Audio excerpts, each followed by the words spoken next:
Hello and welcome to the two-man power trip of wrestling. I am your host, JP John Poz. With me today, very special guest, former Smoky Mountain wrestler. Been in USWA, WCW, WWF. He's been everywhere pretty much. Former Smoky Mountain television champion, Mr. Brian Logan. How you doing? I'm doing great, man. Thank you for having me on. So what is going on in your world? What have you been up to? Well, it's kind of weird. 8 months ago, I quit the wrestling business and wanted to just be a fan. And I've told so many stories to my wife. She said that I needed to restart my podcast. So that's what I've been working on recently is Making the Towns with Brian Logan. Nice, love that. And why did you decide to get out of wrestling, if you will? Like, what? You just had enough? You've been in it too long? I had a injury to my neck. I'd been in it too long, and it had made my arm numb for about a month. And the doctors looked at it, and they ended up fixing it, and it feels great. So basically, I thought, well, that was it. My neck, my shoulders hurt, and and the industry's changed a lot. Plus, I'm 51 years old. That has a lot to do with it. But never say never, because I'm back in the business, I guess. Nice, love that. Now, do you keep up though with like current wrestling stuff? Do you still watch it or not really? Oh yeah, no, I watch all of it. I'm a big wrestling fan. That's all I did for 8 months was watch wrestling when I was home. So, what do you like watching mostly? Everything or WWE or AEW? I watch WWE. I watch AEW. I don't watch SmackDown because I don't get the app, the channel. But I watch Raw and I watch the Wednesday AEW show. I watch AAA. And NXT I watch as often as I have time for. Who catches your eye? Anybody like specifically that you like? Well, I love Danhausen to start with. I know his work rate's not the greatest, but I've loved him since I saw him. I got to meet him about a year ago, and he just cracks me up. But, MJF is incredible. I'd like Brock Lesnar's still doing the thing. I still love Brock. I worked with him so many years ago, and he's so much better than he was then.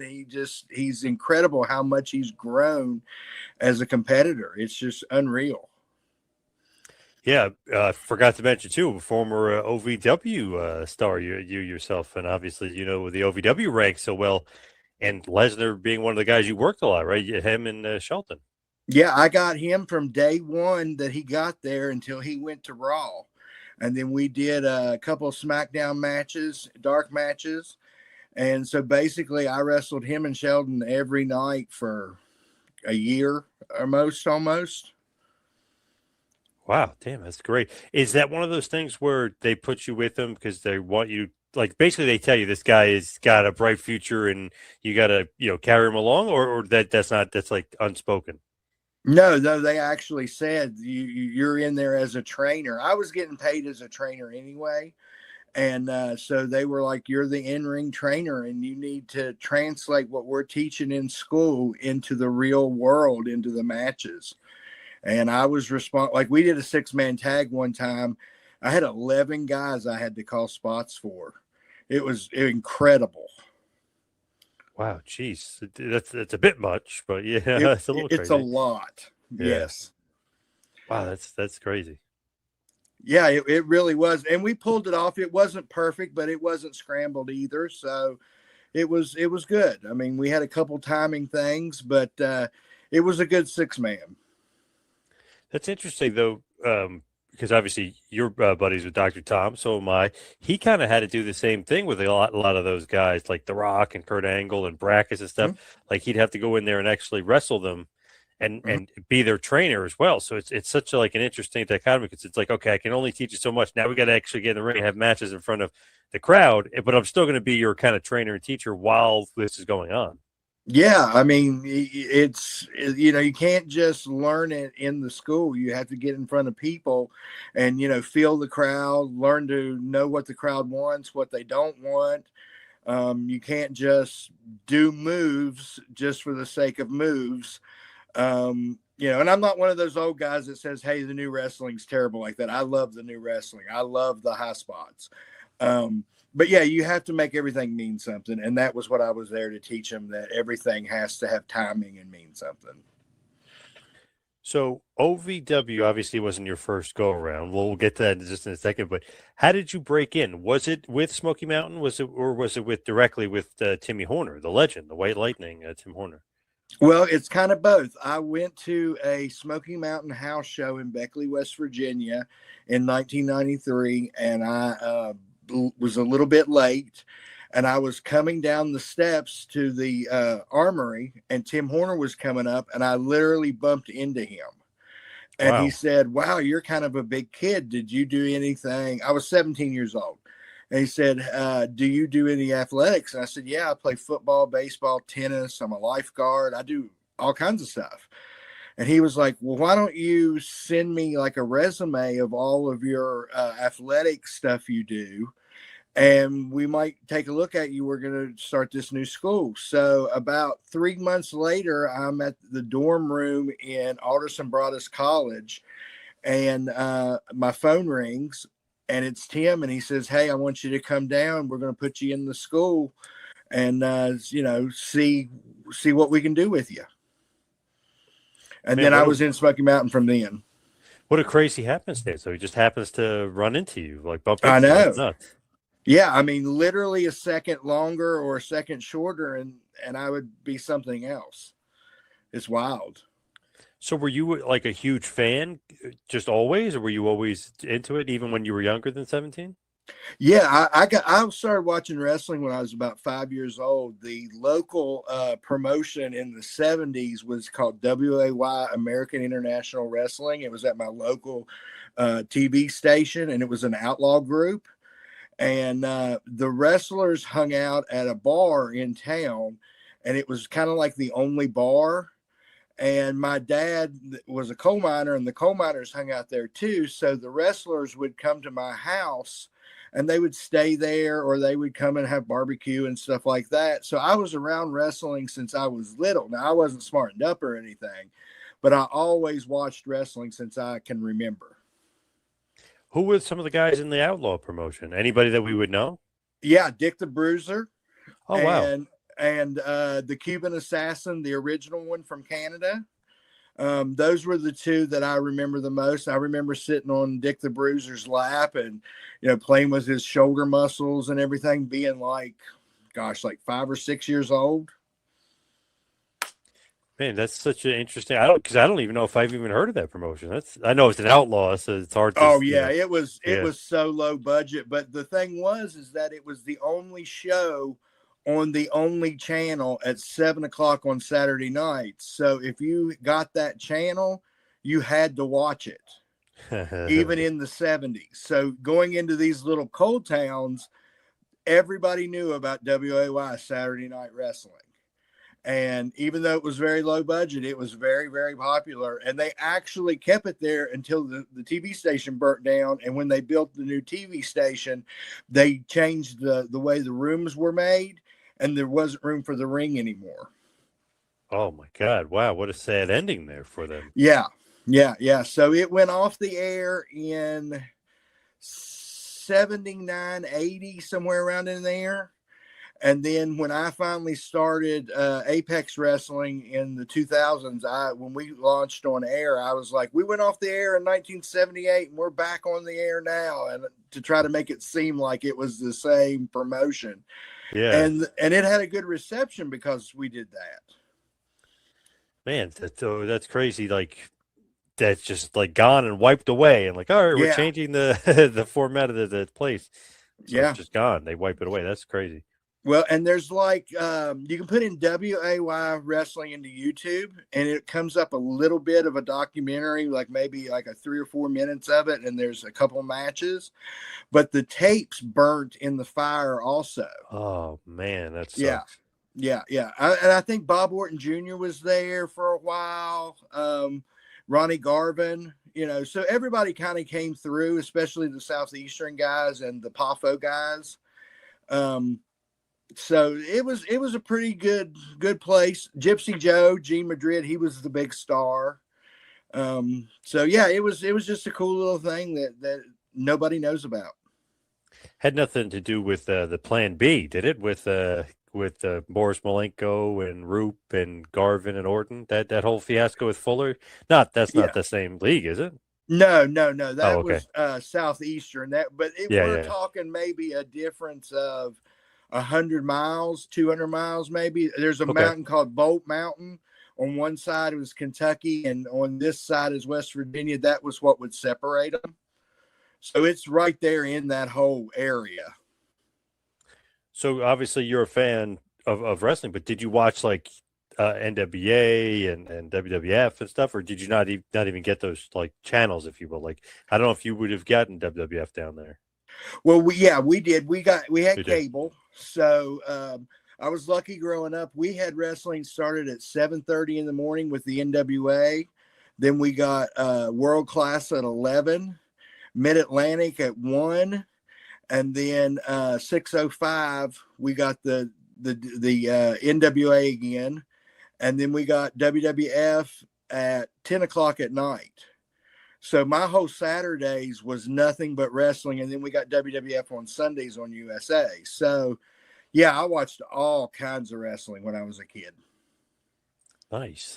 That is awesome. Who were some of your favorites? Anybody stick out? Oh, I loved Harley Race. I loved the Road Warriors, Jimmy Valiant. One year I was the Rock and Roll Express for Halloween, which is really cool because I've wrestled them a ton of times. So that's kind of cool.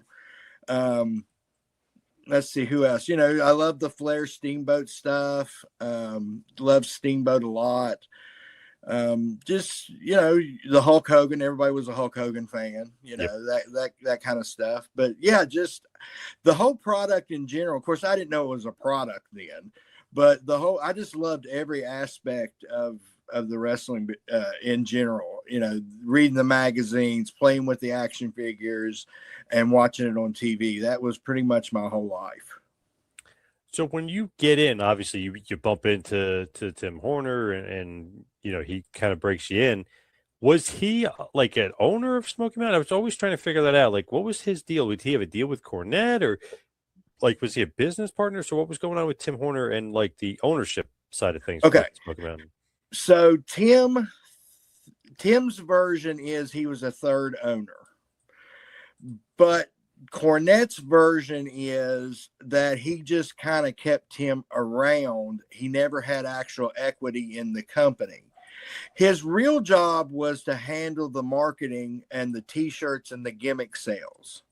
Okay. So it was Sandy Scott that handled the business, Jimmy that handled the booking, and Tim that handled the merchandise. So was he an owner? I would say yes, in my opinion. But was he an owner on paper? Probably not.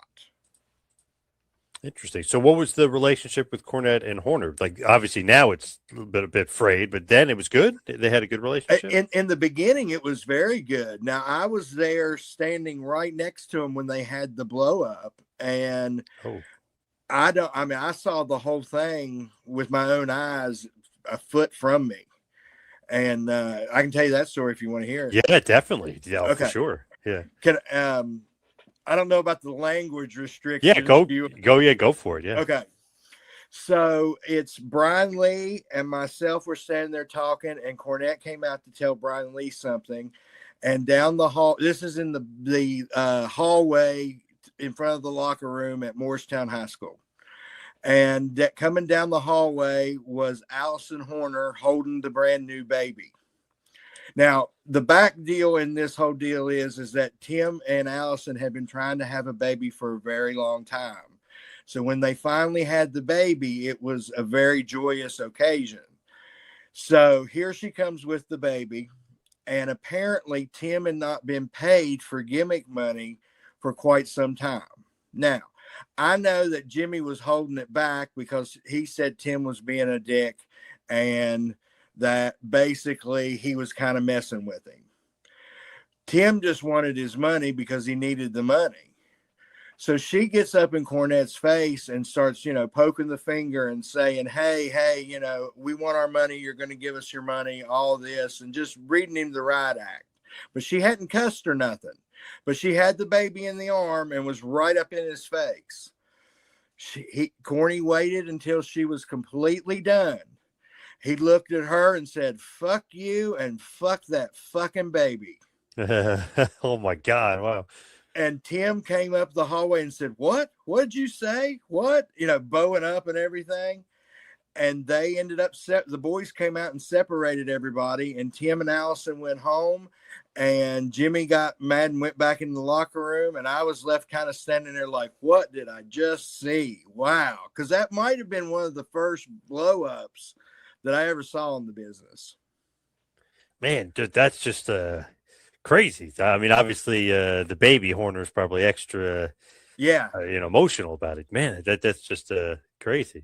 It was, and so that's why it started everything that's, snowballed to this point. And they're both guilty. I mean, Jimmy didn't pay him. Tim also didn't need to have his wife come in there and talk for him. He should have just said, "Hey, I need my money." Yeah. But if you know Allison, she's fiery. So that was like basically the end of Horner and Smoky Mountain, or did they continue to work together somehow, some way? No, Tim never came back after that. That he left that night and he was gone.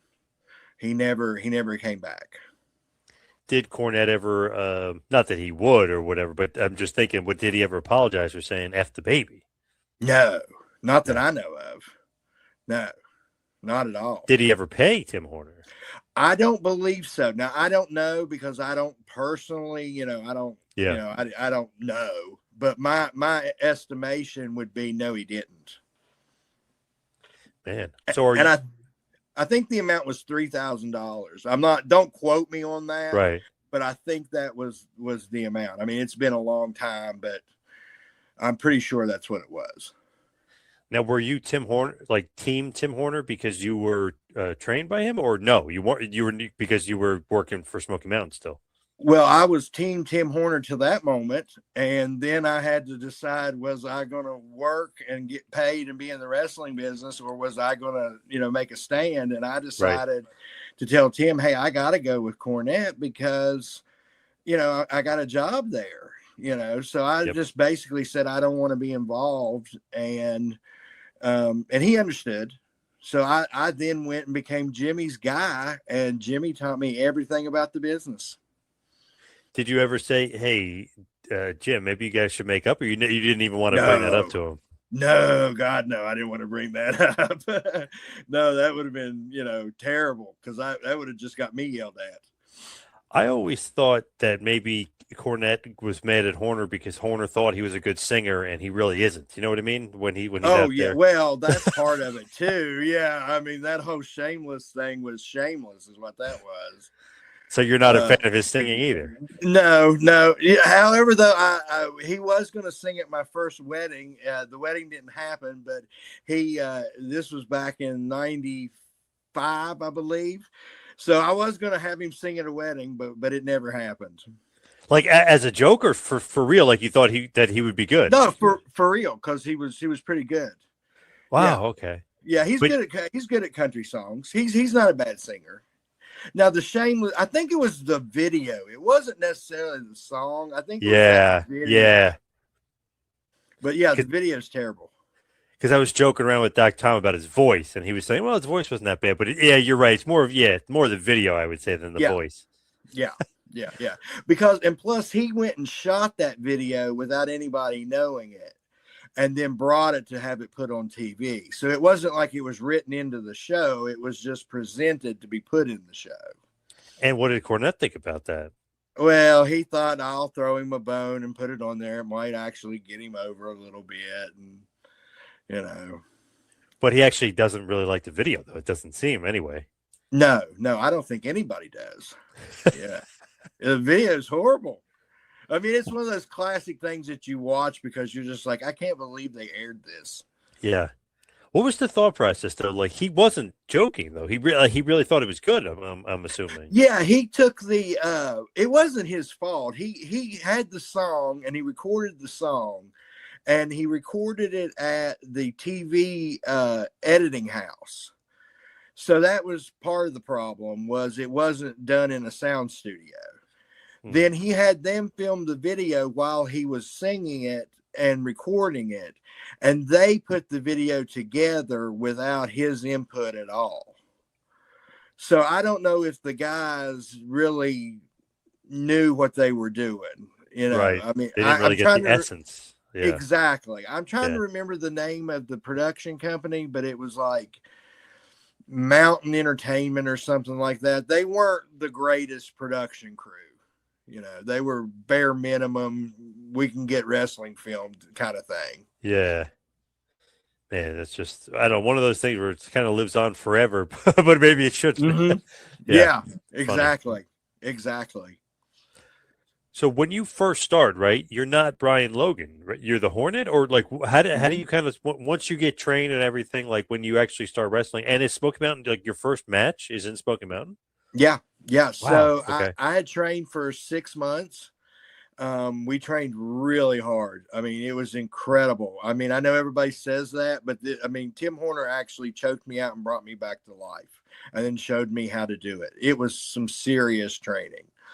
So, and 6 months, you know, compared to some of the schools today was it was every day. So it was 5 days a week, for 3 hours a day, every day.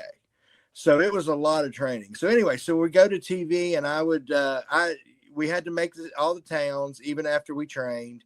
And I had to do audience, like putting the ring together, setting the lights and taking the jackets and stuff like that.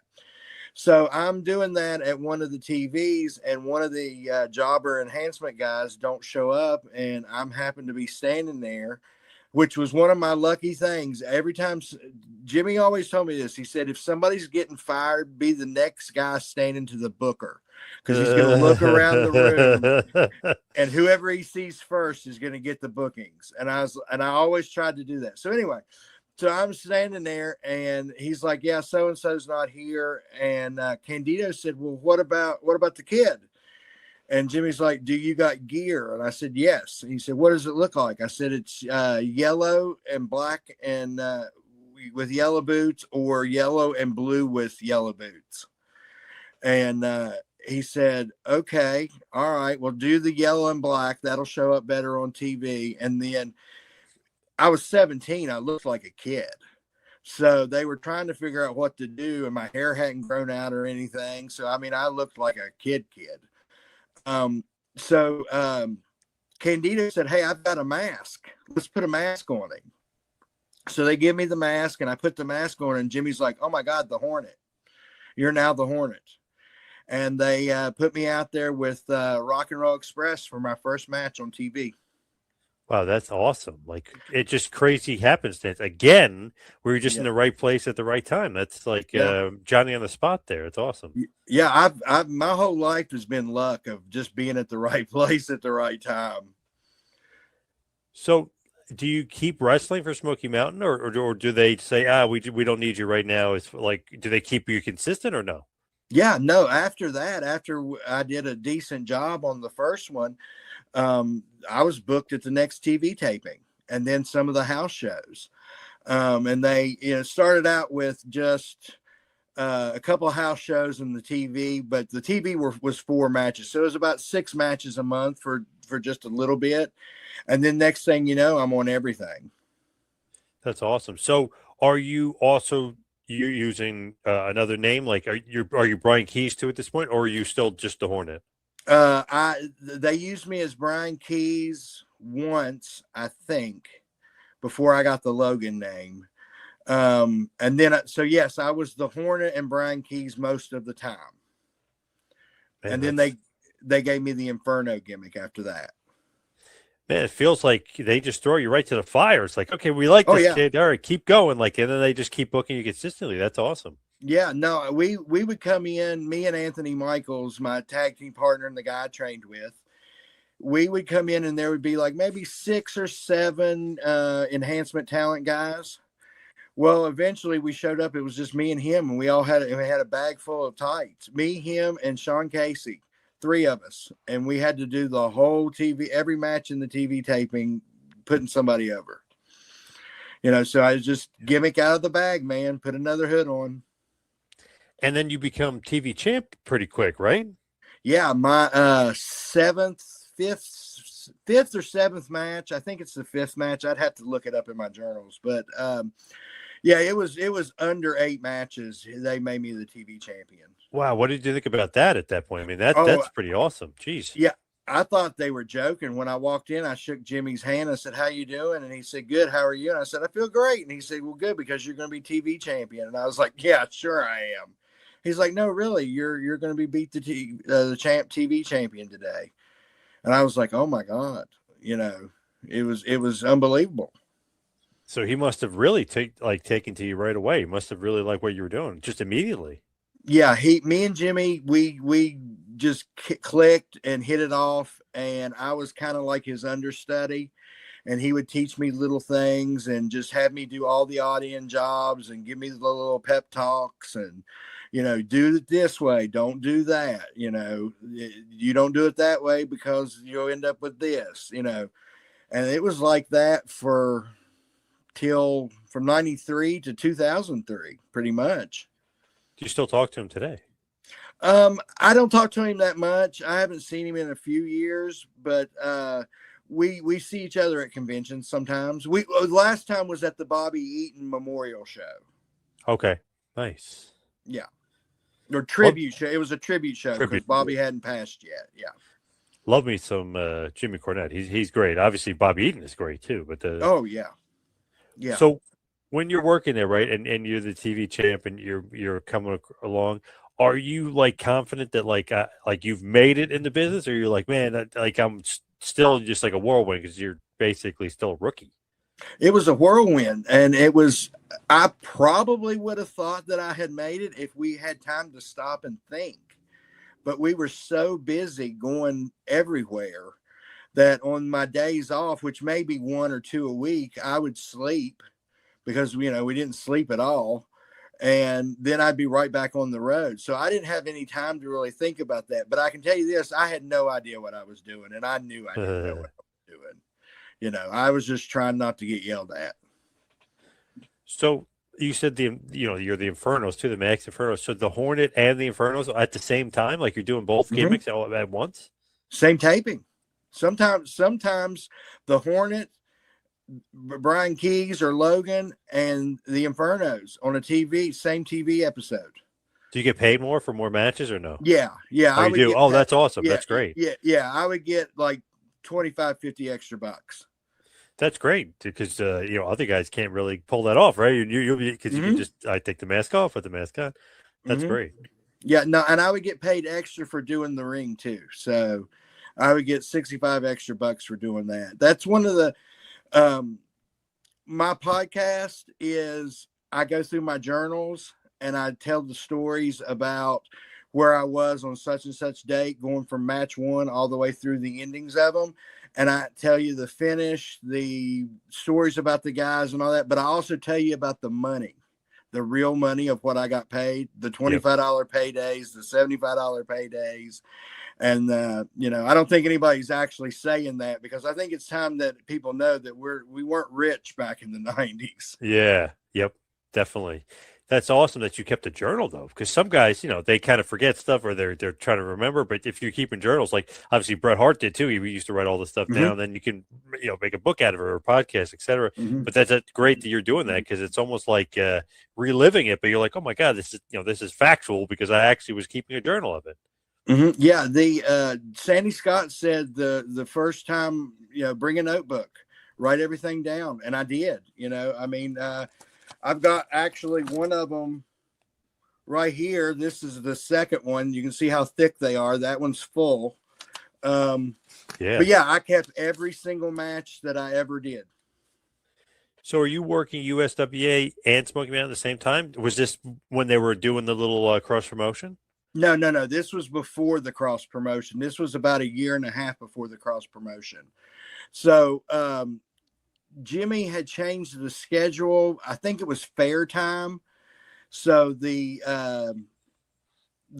were doing less house shows because we were doing more fairs. So I talked to Dirty White Boy, and he called Jerry Lawler and said, "Hey, I got these two guys up here. Can they come up there and work the Monday, Tuesday, Wednesday loop, and then they'll come back down here and work the Thursday through Saturday loop?" And Lawler was like, "Yeah, Working we'll do 6 days in a row like that. Okay. Mm-hmm. So I started doing, Memphis for a couple of months up there. Now, we didn't last long in Memphis because we didn't have a clue. Smoky Mountain protected us. All those guys really taught me and Anthony how to live, how to be men, how to do everything and wrestle. When we got to Memphis, we could have a match, but we had no idea what we were doing. And there was nobody there to protect us. So we had a few matches there, had a cup of coffee there, and then kind of moved on. But it was great because I worked the Mid-South Coliseum with Lawler the night that OJ went on the run. Right. I came back to where we were staying, and this girl that we were hanging out with said, "Hey, OJ is on the run. He might have killed somebody." I said, "Who cares? I just worked Lawler at the Coliseum." Right. Yeah. Which is awesome. Like epic stuff there. Yeah. Yeah. Damn that OJ chase. That was crazy. But it was, wasn't it? Yes. Man, I remember they turned it on in school when we were in school back then. They actually turned it on for us. And we were like, what we're watching, we're like, what in the hell is going on? This is crazy. Like that's how, in the news it was. That doesn't normally happen. That's just remarkable stuff. Also at this point, are you like under contract or there's no contract? It's all handshake. There wasn't contracts back then. It was just a handshake. If they brought you in, then you come in with a guarantee of you'll wrestle and you'll get something. So it was okay with Cornette. Like they obviously you go to USWA because you're kind of he's okay with you working there 3 days and you come back. But what about that NWA Tennessee TV taping? Was that Crockett or who was doing that? So it was Crockett. So is Cornette okay that you're doing that? But I guess because you're not using your mask gimmick, is that like the reason behind it? Yeah, no, the Cornette was booking it with I had no idea. Wow. With Crockett. Okay. Yeah. So he booked me on it. I brought the ring up and he said, "You want to work as yourself?" Because I was always trying to get to be myself. Yep. Because my hope was this is how green I was, do all the jobs with a hood and do everything else as myself. Now, it didn't work out that way, but that was my thinking back then. Yes. Yep. So I thought new company, and I looked around and saw these guys, and I thought, okay. And I thought I might be able to get a little baby face, spot here. And it was incredible. But me and Ted Allen were the first match for the NWA reboot. And that was the same lineage as the NWA today. Yeah, that's kind of crazy that they tried to bring it back. I know they had Dallas tapings too, right? They had the Tennessee taping. It's like they were trying to bring it back. It didn't quite make it, Yeah. And then obviously ECW kind of ruined any momentum that they had. So kind of killed them off. But you're still there with Smoky Mountain. So you obviously had a big fallback. Yeah, no, absolutely. I want to say, we had just finished up the Memphis, and then we were back doing Smoky Mountain, and we had started doing outlaw shows, independent shots, and we were hoping that Crockett was going to turn into more, and he just never came back to this side. He always went to Dallas, and he wasn't going to fly, us in. And but yeah, mostly the mainstay was Smoky. Man, Smoky Mountain, they had such a damn good roster. Like if you just look at the guys that coming in and out and stuff, and obviously even Lance Storm and Chris Jericho are two, guys there, the Gangsters, but I just look back at some of those cards and even watching some of those cards, like, man, they had hell of a talent roster back then. Obviously not paying a lot because then WWF or whoever can kind of cherry pick them and then take them, but unbelievable roster. Yeah, no, absolutely. The lowest guy before the Thrill Seekers got there, the lowest guy on the card had 14 years experience. Jeez, wow. And then there was vets. us. Yeah, all vets, and they were so nice and kind. I call them my forefathers because they taught me everything, just everything. But then Jericho and Storm came in, and they were our age, and we had their first match. And then when the Gangsters came in, I was the first guy to get the X on the forehead. So I got a lot of first because Jimmy trusted me to do the angles, and I was willing to do it, you know. So when you're obviously there and you're kind of going along, are you thinking that Smoky Mountain is like on its way out? Like, are you sensing that maybe perhaps on its, like, I know obviously we're going through like 93, 94, then we're getting into 95. Do you know that it's on the way out, or like what's your thought? Because it seems like Cornette is constantly pulled to WWF, constantly working WWF. What are you sensing about Smoky Mountain? Okay, well, the checks started. The boys kept saying, when you get your check, go straight to the bank. You know, don't hesitate. Don't wait 2 or 3 days. Go straight to the bank and get it cashed. Don't deposit it and wait 2 or 3 days. Go to the actual bank and do that. Now, the bank where I lived in my apartment was literally across the street. So I never got a check that didn't cash. Mine cashed every single time, but it's probably because I lived that close. But the boys started saying their checks, there wouldn't be funds in the account. Now, they would get it, say, a week later. They didn't go without the money, but they went without it for, say a week. I'm guessing a week, you know. Right. Yep. It was not 2 weeks, but, you know, glean whatever you want from that. But anyway, yeah, so we knew there was a problem. And then the guys would start saying, hey, Cornette's always going up to WWE. He's not paying attention here. And when the boys are unhappy and then the houses stop drawing because, you know, the economy in the area is not perfect, then that's not a good combination, especially when the booker's leaving all the time. Yeah, I can imagine that not being, you know, something that the boys would be happy with. Yeah, now I didn't know that I finished up in Smoky Mountain for good right before 95. So I wasn't there the last year. I think Cornette put me out on my own so that I didn't have to, you know, be one of the guys that got the situation with it shutting down and everything. Gotcha. Know? Yeah. Looking out for you. Yeah, kind of. Yeah, I think so. Yeah. I mean, he could have kept me there.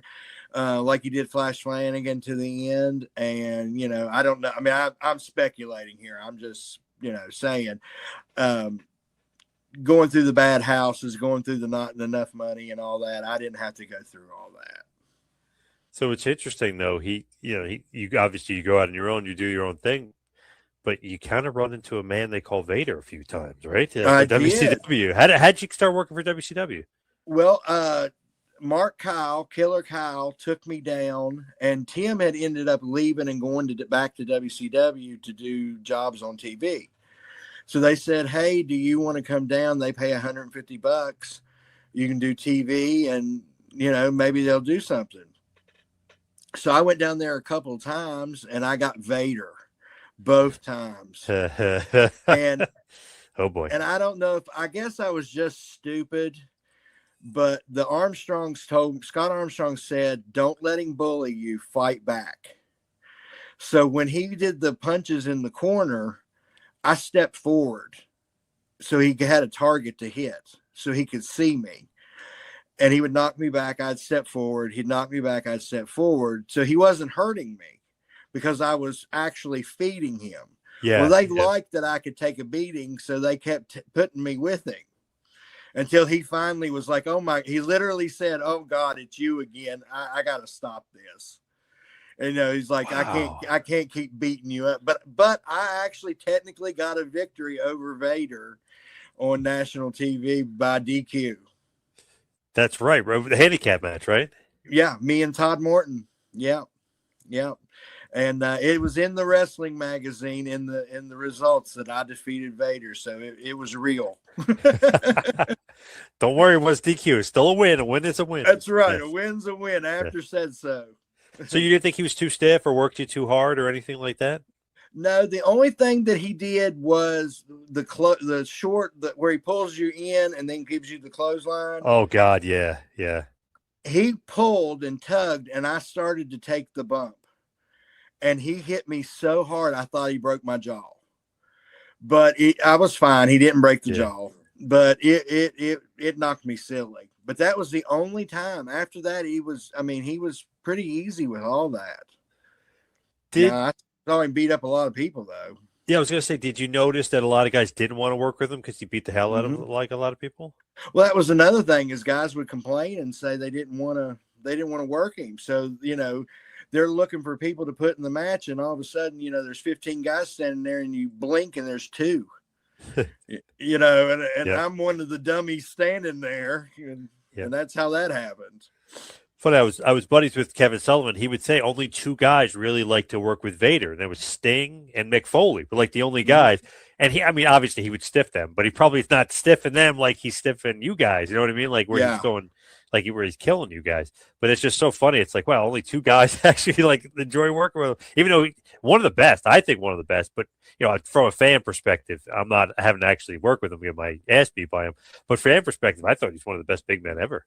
I do too. I mean, he didn't hurt me. He was solid. I mean, it was work. I mean, it wasn't a night off, but I was okay. And, the check cashed and I was able to fight another day. So, I liked Vader, and he was great in the back. He wasn't a monster or anything in the back. He was a very nice man in the back. Always thought that, I don't know, just some of his moves, like just watching as a fan, you're just like awe-inspired. You're like, oh my God, how the hell does he do some of this stuff? It's like, what a freak athlete. Oh yeah, absolutely. Thank God I never got hit with the moonsault. Oh yeah. Might be a different story if I got hit with the moonsault. Man, I remember around that time period, 95, he hit one on Macho Man. I'm like, oh my God. Like, you're talking about like a living legend there. And he did not go easy. I mean, how could you? You're 450 pounds, you're doing a moonsault. He destroyed Macho Man with it. I was like, oh man. Yeah.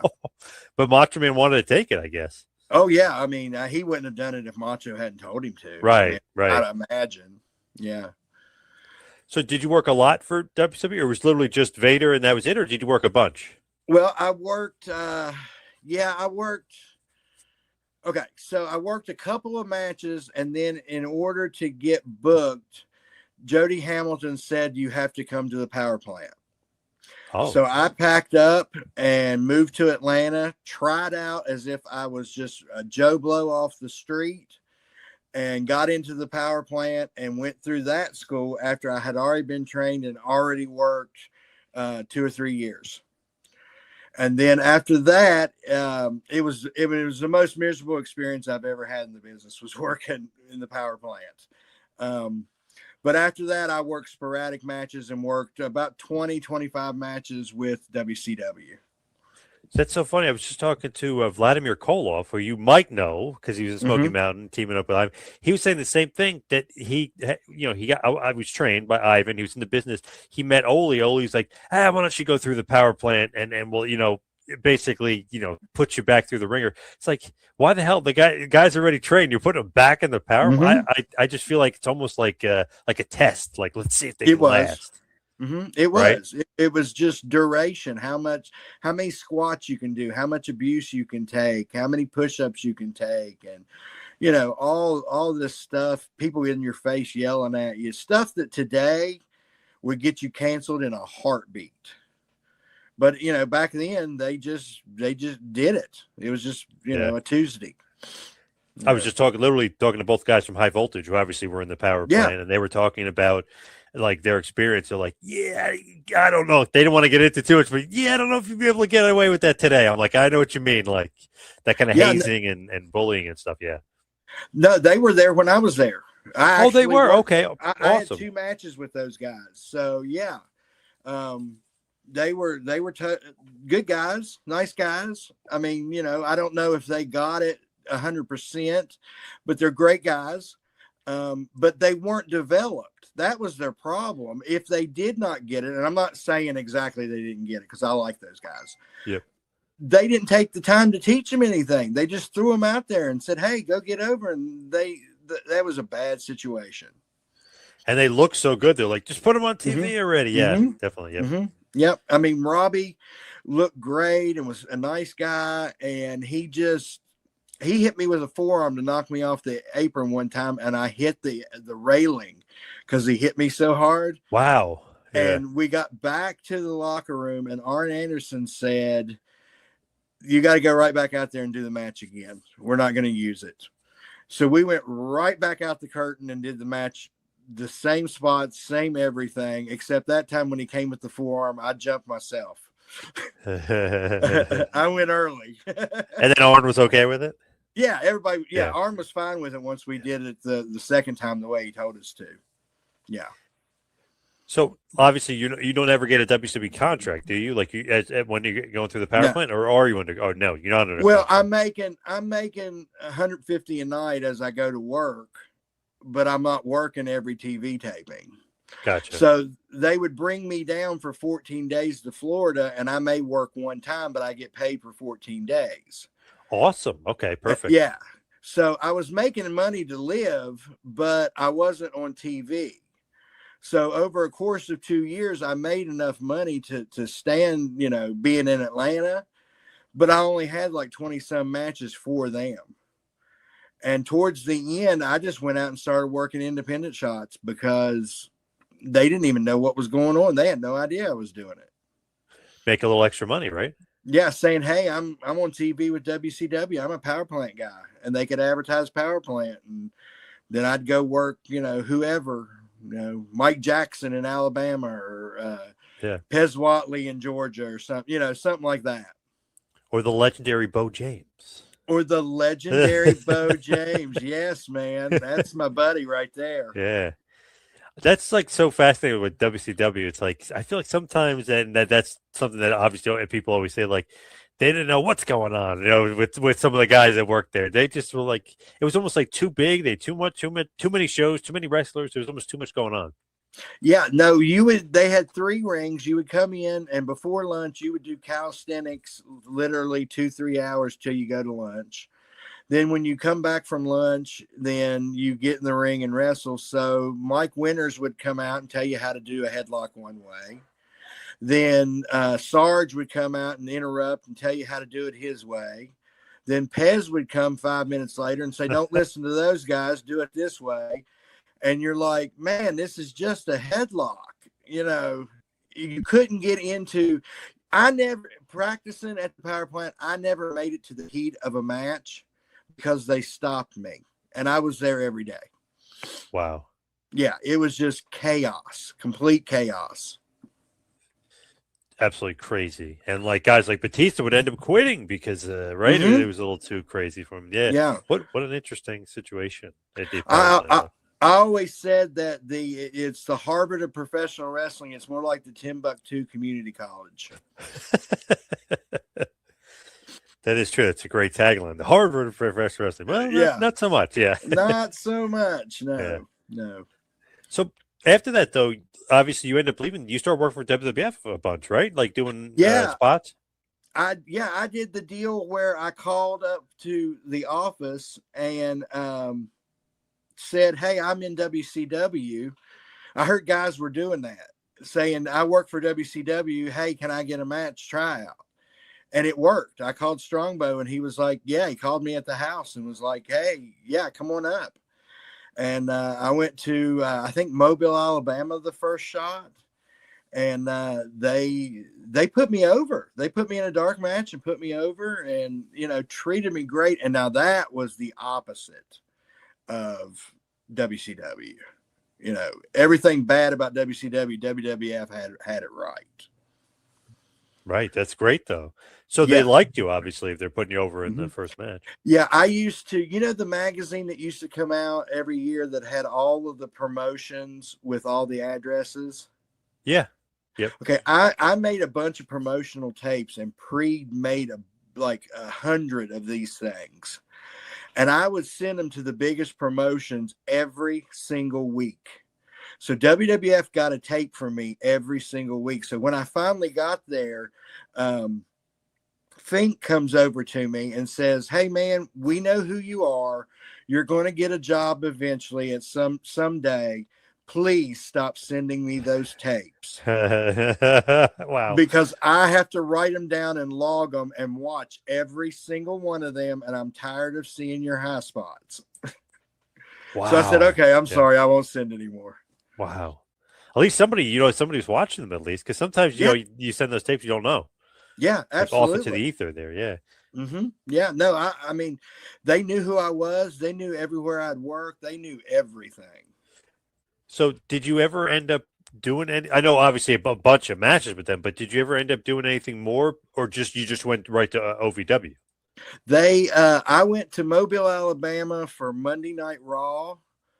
That Wednesday, Carlos Colon calls me, and I fly to Puerto Rico, and I was WWC. there for Yeah. 5 months, and then from there I went to OVW. Interesting. Okay. So OVW is all because of Cornette, though. Like, is that why you're back Yes. there? Because he's running hmm things? Yeah, he said to stay as long as I could in Puerto Rico, and that was about 5 months. That was about all I could Gotcha. take of living down there. And he basically says, "Hey, I got a gimmick for you. Like, I'm going to put you hmm with Disciples of Sin and Slash, who's great, Wolfie, and then you're off to the races. Basically, like he Yeah. already had you, penciled in, if you will." Yeah, he had me figured in. I had just bought 3 new pairs of boots and $1,500 worth of tights, Wow. and I, I get called and he said, "I want you to wear black boots and jeans, and I want you to cut your long blonde hair and dye it black." And I was like, "Man, I just got all this stuff and I'm Oh, not going to be able to use any of it." So I leave. He calls me back like 20 minutes later. I went straight out and got my hair cut because, that was my opportunity. So I went out and was doing what they were telling me to do. He goes, "Well, hey, maybe you don't have to cut your hair, just dye it." And I was like, "I've already cut it. It's already done." So that's how gung ho I was to go. I was ready to roll. man. And then OVW Tag Champs right away. What did you think about just like OVW versus Smoky Mountain and just I mean smaller? Like, what was your kind of thought process in thinking like, hey, is this going to be like a national promotion, or you knew it was going to kind of be a regional thing? Well, no, I knew it was regional, but it was WWE development. Okay. And I knew that there was opportunity to work here and go there. And I knew that they had picked, Cornette picked me, but they had okayed it. And the way I felt is I always looked up to like Tom and Dirty White Boy and Rock and Roll and all those guys, but Yep. I knew I was the greenhorn. When I got to OVW, I felt like I was one of the guys like them to the new guys coming in. So you So knew that you'd have to be like training them and getting them along. yeah, and we were told we were hired. There was 5 of us, and we were told we were hired as trainers. So actually, was getting paid off the houses, which wasn't very much. I was getting paid each week for TV, and then I was getting the WWE money. Love that. That's awesome. So you're doing Yeah, pretty so good. I racked up in OVW, man. I mean, I And worked hard, but I racked up. and what was your gimmick? Were you Damien, right? Yeah, Disciple Damien, and I heard voices and talked to the voices in my head and would Yeah. shake my head, and we had just a gaggle of freaks that would come in, and we never won, but we always beat the hell out of somebody. What did kind of a cool gimmick. Obviously, the Disciples of the New Church would be a different gimmick in hmm NWA TNA, but obviously stolen from you guys, the Disciples of Yeah, Sin. Yeah. yeah. They didn't have Sin; they had Jim Mitchell. So Yep. Yep. that was the only difference is they just swapped out managers and got Brian Lee instead of me, Yeah. or Flash. Yes. Yep. When you're going through, right, and they have you the training guys and you're looking at stuff, who are the other trainers with you, like the other 4 guys, and who are they telling you to look after? Okay, so it was Nick Dinsmore, it was Sean Casey, Chris Michaels, myself, and who was the last one? The last one might have been Trailer Park Trash. I'm not sure, but I think that's who the other ones were. And then we were looking after Brock Shelton, Randy Orton, Cena, Rico Constantino. Let's see, Mark Henry, sorta. I mean, not really, but sorta, kinda. BJ Payne, who was my partner. The Payne Thrillers, who was Scotty Saber. And then there was Johnny Spade. Guys Ron like H. that. Ron H2O Waterman. Yeah, Ron Waterman, absolutely. I love that guy, man. Now he beat the hell out of me, but I loved him. And an MMA guy too. Yeah, yeah. Oh yeah. He knows how to kick ass. Yeah. Well, you know the old joke, go ahead and hit me as hard as you can because your working punches are killing me. I actually Yes. had that conversation in a minute because my face looked like a catcher's mitt. And I was like, God, I got to go other places. And I can't explain why I have all these black eyes and everything. You've got to ease up. And he just could not pull a punch. He just couldn't do it. But I mean, he didn't mean to. He just Yep. didn't have the ability to not knock the heck out of you. Did you think with Lesnar, Orton, Cena, like those guys, did you foresee like these guys are going to be like the biggest stars in the business one day? Like, are you not even thinking that when you're training them? Like, are you seeing the potential in them? No, I knew the potential was there. Now, I didn't know they were going to be the biggest stars in the industry. But they were going to go up there and they were going to beat the guys. I knew that. I mean, I didn't know they were going to be of Hulk Hogan proportions. I had a dark match with Cena as prototype one night, and we decided to do the Macho Man Savage match, spot for spot, to see who could call what match or what move to keep up with it. Now we got in trouble for it, but I mean, because the dark match was supposed to go like 10 minutes and we went like 25, but we nailed it. We nailed the whole match. Yeah, I knew when we did that, I was like, this guy can go, because this was a good match and we were basically screwing around. Yeah. So when you guys are doing who's the trainer for Jim? Is it Rip Rogers? Is that Cornette's trainer? So Yeah. he's helping out as well. Like he's kind of solidifying these guys. Yeah. Rip and Danny Davis were the actual trainers, proper. What did you think of Cornette this time versus how he was in Smoky Mountain? Was he the same? Was he different? No, we were closer because I actually stayed with him when I was in town. Oh, wow. So we would, I would stay at his house for 2-3 nights a week. And so we were very close, and he was just teaching me more and more. And I was, right under his wing. When OVW is obviously being a developmental for WB, it's you're bringing guys up and stuff like that. Is there ever any thought that you're going to be called up, or your specific job is you're just a trainer? Even though you're wrestling for OVW, you're basically you're OVW guy. You're not technically a WWE guy where you're going to move up. Yeah, me and Wolfie met with Shane McMahon, and he loved the gimmick. And poor Wolfie, I love him to death, but he's got some issues. And he commenced to get fired from OVW, Memphis, and SmackDown within the next 4 days after hearing Shane say, I love the gimmick. Damn, Wolfie. Which left me without a partner. And then I got BJ, who was green as grass. And we had to go back down and start all over again and build this whole disciple thing back up. Wow. But then we ended up working on the on SmackDown Dark Match, which aired on OVW TV, the Stretching Crew against the Disciples for the belts, where we switched the titles to them. Yep. And that was, we were going to be going up after that at some point. Now, I mean, they didn't say, hey, you're going to be going up this summer or whatever. They was just like, we're very happy with you, and you're going to, go further.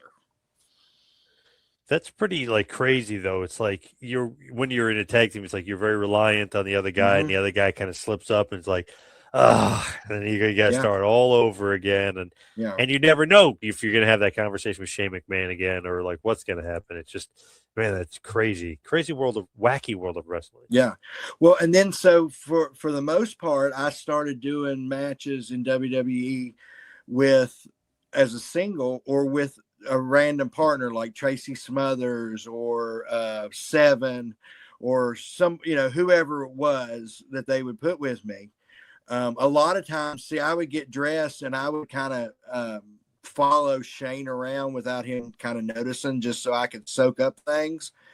And he would come over, and like one time they the timing of the match before went really, really short, and they needed something immediately. And he's like, "Hey, can you do this match like right now?" And I said, "Sure, absolutely." And he said, "What's the finish?"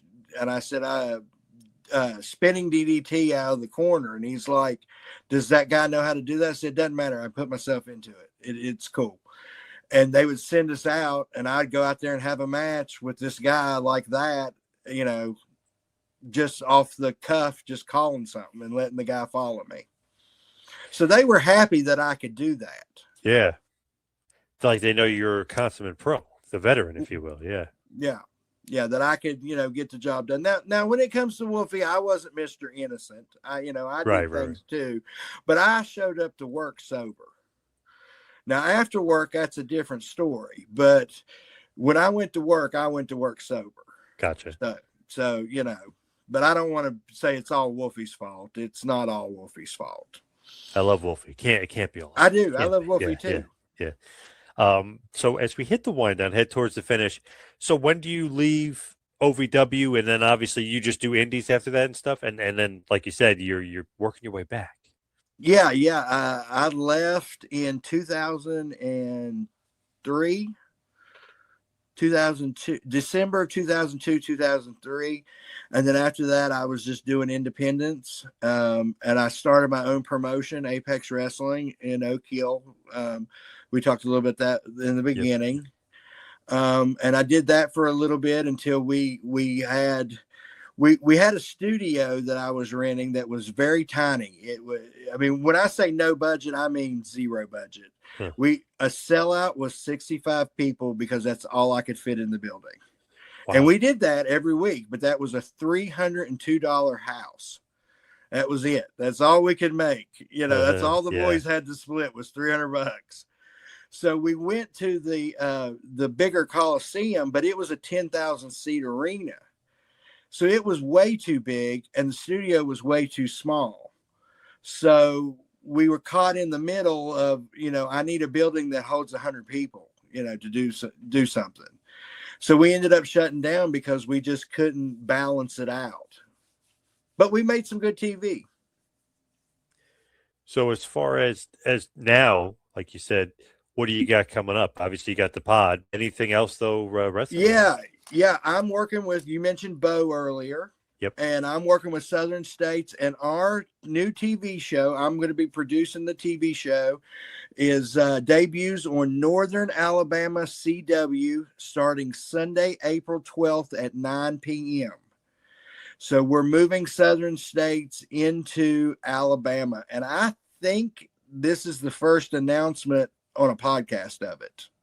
Awesome. Okay. Yeah. So we've already filmed the first taping, first 3 weeks. We're going to do a 6-week lead in before we move the whole thing. Our next taping is in Mount Carmel on March 27th, Mount Carmel, Tennessee. And then we'll be moving the whole promotion to Alabama and running down there for the foreseeable future. Wow, nice. Okay, it's very cool. And what about the pod? Where can everybody? Okay, so the podcast is on regular radio at Pirate Flag Radio on the Radio King app Fridays at 8 p.m. if you want to listen that way. If you go to IamYourChampion.com, it'll have all the links to where if you go to the podcast section, we will be up on all of the regular iTunes and all that stuff this coming week. But it's going to have the episodes we did before archived. So the episode that we just did will fill right in like I didn't take that 8 months off.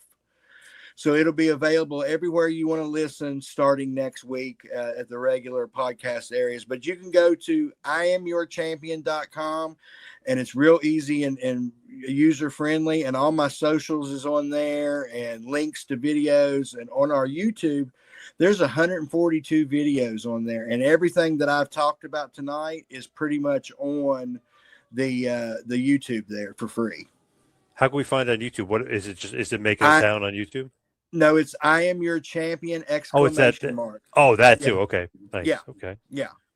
Nice. Pretty much everything's I Am Your Champion, except for the Making the Towns on Facebook and Instagram, and then the podcast, stuff like that. All right. Awesome stuff, Brian. Thank you so much for all the time. I really appreciate it. Got to have you back on. It feels like you're a fountain of stories here. You got Well, so I much. love telling stories. My wife said, I've heard them all. You got to go tell somebody else. I've really enjoyed this. Thank you so much for letting me come on, and I'd love to come back anytime you want me to. Awesome. Will do. Thank you so much. I appreciate it. Thank you.